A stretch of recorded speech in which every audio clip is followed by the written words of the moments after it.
Neville criticizes ownership structure. United legend Gary Neville has criticized Manchester United's ownership structure.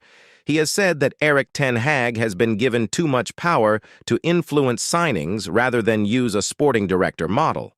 Neville said, "Manchester United have again allowed the manager to influence the signings, and that is my concern with the club. They have got no strength at the very top." While Shearer says ownership issues to blame for poor start, Alan Shearer has backed Erik ten Hag after the manager's poor start to the season.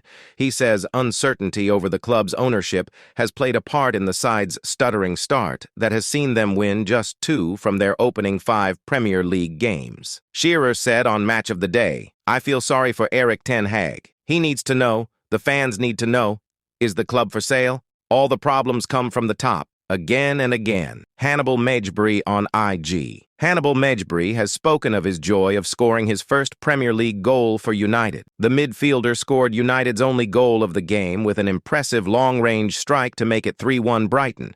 He said on his Instagram, "Years of work went into that moment to score a goal for this incredible club. Impossible to enjoy it without the team getting the result we wanted." On the other side, Getafe boss apologizes over incorrect remark on Manchester United forward Mason Greenwood and Jude Bellingham. Mason Greenwood made his first Getafe appearance at the weekend, and his manager apologized for a remark. Getafe's manager has apologized for falsely claiming Jude Bellingham had recommended a move to Spain to Man United forward Greenwood.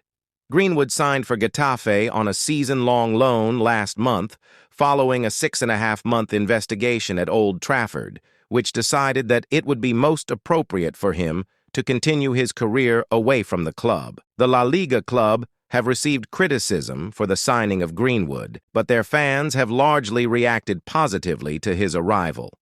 The 21-year-old made his first appearance for Getafe from the bench on Sunday, and after the game, manager Jose Bordalas clarified his recent comments which suggested Real Madrid star Bellingham had spoken to Greenwood. Bordalas told Radio Marca last week, "It was a surprise. We never thought we could get a player like that. But they got in touch with our sporting director. We talked. We didn't think it could happen, but both sides made an effort." Again and again, Erik ten Hag has provided an update on sidelined stars Mason Mount and Raphael Varane. The boss was talking ahead of United's away trip to Bayern Munich on Wednesday. On the pair, ten Hag said, "Both are in a good place. They are shortly coming." So, Erik ten Hag has said that upcoming opponents Bayern Munich are one of the favorites to win the Champions League. United traveled to Munich on Wednesday for the clash, and ten Hag said, "Absolutely. Bayern Munich, I think, is one of the favorites to win the UCL, so we have to be good there. But I think I have already explained what we need there. We need character, belief, resilience, determination, absolutely." Elsewhere, Man United were interested in signing Italy midfielder Nicola Barella, according to reports.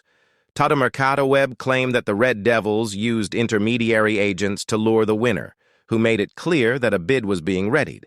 However, an offer failed to materialize, with a fee being suggested to high. Instead, Sofyan Amrabat was signed on loan until the end of the season. On the other side, Rasmus Højlund posted a cryptic Instagram picture after having a goal disallowed on his full Man United debut. The striker suffered defeat at Old Trafford on Saturday as Brighton recorded a 3-1 win. Højlund looked to have equalized for United, giving them a way back into the game. But his effort was ruled out by VAR after replays showed the ball had gone out of play beforehand. Højlund was also subbed off during the second half as United looked for a goal, leading to boos from the home crowd. And on Sunday evening, the striker posted a cryptic photo on Instagram stories. Taken from the game, Højlund could be seen sat on the floor with his hands in the air, looking frustrated. In a separate post, though, he fired a defiant message. The Dane said, "We will rise again. Thanks for the warm welcome, Old Trafford. Not a crisis," says Neville. Gary Neville has said that Manchester United are not in a crisis following their 3-1 home loss to Brighton yesterday. The Red Devils currently sit 13th in the Premier League with 3 losses and 2 wins so far this term. But regardless, Neville doesn't think his old team have reached crisis just yet. Speaking to Sky Sports, he said, "There were some worrying signs in that game last Saturday, but they have got a few injuries. They are having a difficult moment on and off the pitch, again and again." The Man United boss suggested one player could return to the squad for Wednesday's Champions League clash. United's Champions League campaign gets underway this week, but optimism for Wednesday's trip to Bayern Munich is sparse.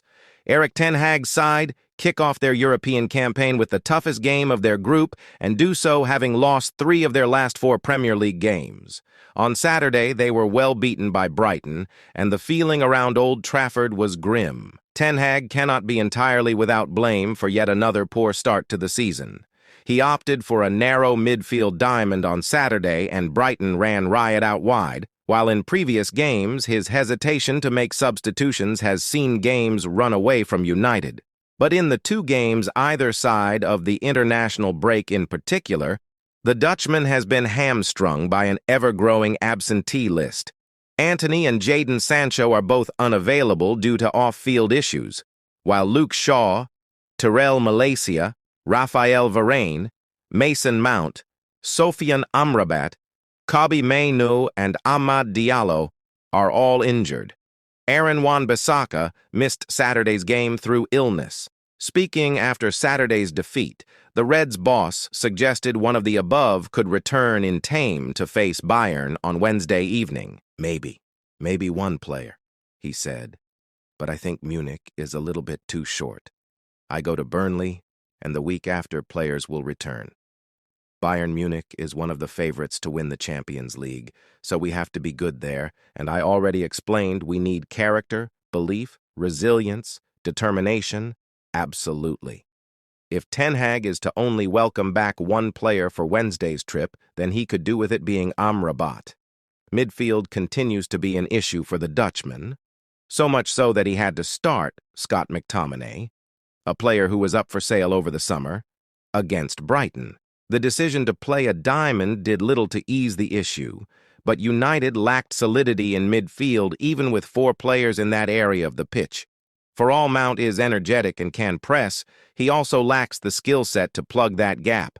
Bayern will be hoping for an equally placid midfield on Wednesday, with the likes of Joshua Kimmich and Leon Goretzka able to dominate that area, and Thomas Muller dropping deep to create. Thomas Tuchel will have everything crossed that they can exploit the same problems. Again and again, Jadon Sancho has been linked with a shock move to Spanish giants Barcelona, according to reports. The out-of-favor Man United winger, 23, could be set to quit the Red Devils after a row with Erik ten Hag. Meanwhile, Man United are reportedly in conversation about extending Aaron Wan-Bissaka's contract.